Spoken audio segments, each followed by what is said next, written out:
তাহলে স্যার আমরা 9 নম্বর ম্যাটটা একটু দেখি। 9 নম্বর ম্যাটটাতে কি বলছে যে 5 সেন্টিমিটার ব্যাসার্ধ ও 12 সেন্টিমিটার উচ্চতা বিশিষ্ট একটি নিরেট সিলিন্ডার 12 মিটার গভীরতা বিশিষ্ট একটি পানিপূর্ণ কূপের মধ্যে ছেড়ে দেওয়া হলো। তাহলে স্যার একটা সিলিন্ডার চিন্তা করো, আমরা চিন্তা করলাম এটা স্যার একটা সিলিন্ডার, এই যে এটা হইতেছে স্যার একটা কি সিলিন্ডার। আচ্ছা, এই সিলিন্ডারের বলছে 5 সেন্টিমিটার ব্যাসার্ধ। তাহলে স্যার এই সিলিন্ডারের ব্যাসার্ধ কত? 5 সেন্টিমিটার এবং 12 সেন্টিমিটার উচ্চতা। এই যে স্যার উচ্চতা কত? 12 সেন্টিমিটার উচ্চতা বিশিষ্ট। আর ব্যাসার্ধ হইতেছে 5 সেন্টিমিটার ব্যাসার্ধ বিশিষ্ট, 12 সেন্টিমিটার উচ্চতা বিশিষ্ট একটা নিরেট সিলিন্ডার।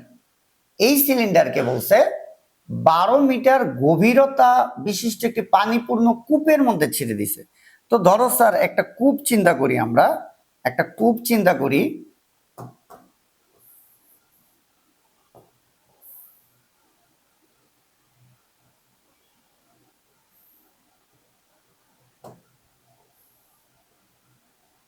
এই তাহলে আমরা একটা কূপ চিন্তা করলাম স্যার। এই কূপ বলছি কি যে 12 মিটার গভীরতা বিশিষ্ট একটি পানিপূর্ণ কূপ, মানে কূপের গভীরতা হচ্ছে 12 মিটার। কূপের হাইট 12 মিটার, এটা মাত্র 12 সেন্টিমিটার, অনেক ছোট। সিলিন্ডারের ভর, এইটার ভর বলে দিছে স্যার 240 গ্রাম।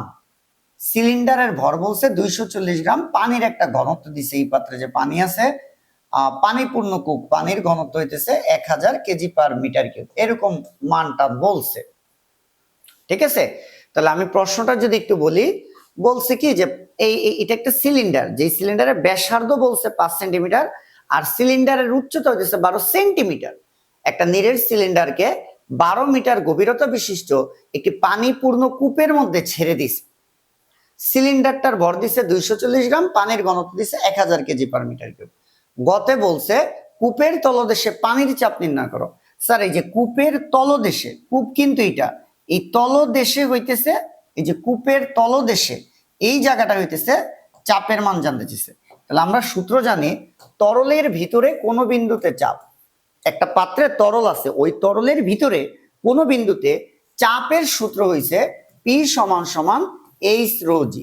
এইচ উচ্চতা, আমরা যেই বিন্দুতে চাপ বের করব ওই বিন্দু থেকে পানির উপরিতলের উচ্চতাটা হইতেছে এইচ এর মান। তাহলে স্যার আমরা চাপ বের করব কোন বিন্দুতে? এই যে কূপের তলদেশে, এই যে কূপের তলদেশে, এটাই কিন্তু কূপটা, কূপের তলদেশে মানে এই বিন্দুতে। তাহলে উচ্চতা হবে এই বিন্দু থেকে পানির উপরিতলের উচ্চতা, কারণ পানি কিন্তু এই কূপ ভর্তি পুরোটাই পানি। আমরা যদি একটু পানি দেই,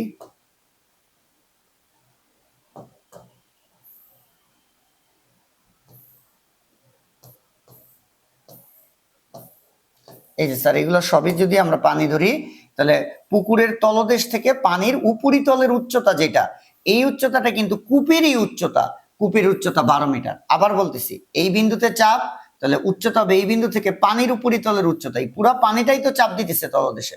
এই উচ্চতাটা হইতেছে কূপের উচ্চতার সমান। কূপের উচ্চতা হইতেছে 12 মিটার। তাহলে স্যার আমার এইচ এর মান হবে, এইচ এর মান হবে 12 মিটার। এই যে স্যার 12 ইন্টু ঘনত্ব হবে তরলের, তরল তো এখানে পানি, তাহলে পানির ঘনত্ব হইতেছে 1000, জি এর মান কত? 9.8। তাহলেই তো স্যার আমরা এখানে একটা চাপ পাই। তাহলে এখানে আমরা একটা চাপের মান পাবো 12 ইন্টু 1000 ইন্টু 9.8। তাহলে মানটা আসে স্যার 117600 প্যাসকেল। এবার স্যার আমরা ঘ করব। ঘতে বলছে কূপের পানিতে সিলিন্ডারটি ভাসবে নাকি ডুববে। এই কূপের পানির মধ্যে যে সিলিন্ডারটা আছে, এই সিলিন্ডারটা ভেসে থাকবে নাকি ডুবে যাবে। তাহলে যে ভাসবে নাকি ডুববে, এই কথাগুলো যখন দেখব, তখন আমরা ওই বস্তুর একবার ওজন বের করব, একবার প্লবতা বের করব। একবার ওজন বের করব আর একবার প্লবতা বের করব। ওজন আর প্লবতা থেকে আমরা বলতে পারবো বস্তুটি ওই তরলে ভেসে থাকবে নাকি ডুবে যাবে। বস্তুটি ওই তরলে ভেসে থাকবে নাকি ডুবে যাবে। তাহলে আমরা এই যে কূপের পানিতে সিলিন্ডারটা ভাসবে নাকি ডুববে, তাহলে আমরা সিলিন্ডারের একবার ওজন বের করি আর একবার প্লবতা বের করি। তাহলে সিলিন্ডারের ওজন, সিলিন্ডারের ওজন স্যার ওজনের সূত্র কি? ডাব্লিউ সমান সমান এম জি। তাহলে ডাব্লিউ সমান সমান এম ভর, কার ভর? সিলিন্ডারের ভর। তাহলে স্যার সিলিন্ডারের ভর কত? দেখো এই যে বলছে, এই যে সিলিন্ডারের ভর বলে দিচ্ছে, এই যে দেখো, এই যে সিলিন্ডারের ভর কত? 240 গ্রাম। স্যার সিলিন্ডারের ভর কত? 240 গ্রাম। তাহলে 240 ডিভাইডেড বাই 1000, আর জি এর মান কত? 9.8। তাহলেই তো আমাদের ওজন বের হয়ে গেল। কত বের হয় দেখি? 240 ভাগ 1000 ইন্টু 9.8, এটা হয় 2.352 নিউটন।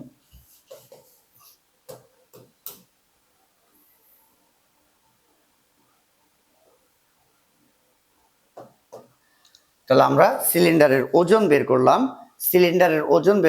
সিলিন্ডারের ভর 240/1000 ইন্টু 9.8।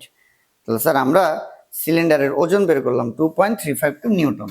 এবার আমরা কি কি বের করব বলতেছিলাম বারবার, ভাসবে নাকি ডুববে বলে ওজন বের করব আর প্লবতা বের করব। সিলিন্ডারের প্লবতা কি স্যার? এফ বি সমান সমান রো ভি জি। স্যার এই যে প্লবতা বের করার এই যে রো ভি জি, এখানে ঘনত্ব হয় তরলের, আয়তন হয় বস্তুর, আর জি এর মান 9.8। কোন তরলে সিলিন্ডারটা ছাড়া হয়েছে? আমরা একটু লিখি এখানে, এইটা কিন্তু সিলিন্ডার। ওকে, ঘনত্ব হবে তরলের, কোন তরলে ছাড়া হয়েছে? পানিতে। পানির ঘনত্ব 1000। আচ্ছা, আয়তন হবে বস্তু তো এখানে এই সিলিন্ডারটা। তাহলে সিলিন্ডারের আয়তন বের করতে হবে, কিন্তু সিলিন্ডারের আয়তনটা দেওয়া নাই। তাহলে আমি আয়তন বের করে নিব। সিলিন্ডারের আয়তন নির্ণয়ের সূত্র হইতেছে পাই আর স্কয়ার এইচ। সিলিন্ডারের আয়তন নির্ণয়ের সূত্র কি স্যার? পাই আর স্কয়ার এইচ ইন্টু জি এর মান 9.8। তাহলেই তো আমরা প্লবতা পাই। তাহলে প্লবতা কত? 1000 ইন্টু পায়ের মান 3.1416, আর হইতেছে যেটা কিনা সিলিন্ডারের ব্যাসার্ধ। এই যে সিলিন্ডারের ব্যাসার্ধ, স্যার ব্যাসার্ধ কত? 5 সেন্টিমিটার। এই যে আমার আয়তনটা বসাবো সিলিন্ডারের, বস্তুর, সিলিন্ডারের পাই আর স্কয়ার এইচ, আর ব্যাসার্ধ কার? সিলিন্ডারের। আমার সিলিন্ডারের ব্যাসার্ধ এই যে দিছি যে 5 সেন্টিমিটার ব্যাসার্ধ, বা এই যে দেখো, এই যে শুরুতেই বলছিলাম এই যে ব্যাসার্ধ 5 সেন্টিমিটার। তাহলে ব্যাসার্ধ হইতেছে স্যার 5 সেন্টিমিটার, মিটারে নেওয়ার জন্য 100 দ্বারা ভাগ, তার উপর একটা স্কয়ার ইন্টু এইচ হইতেছে সিলিন্ডারের উচ্চতা। এই যে স্যার সিলিন্ডারের উচ্চতা দেওয়া আছে কত? 12 সেন্টিমিটার, মিটারে নেওয়ার জন্য 100 দ্বারা ভাগ ইন্টু আছে 9.8। তাহলে আমি একটা প্লবতার মান পাই। তাহলে স্যার আমি এখান থেকে একটা প্লবতা পাই 1000 into 3.14 into 5/100 square into 12/100 into 9.8,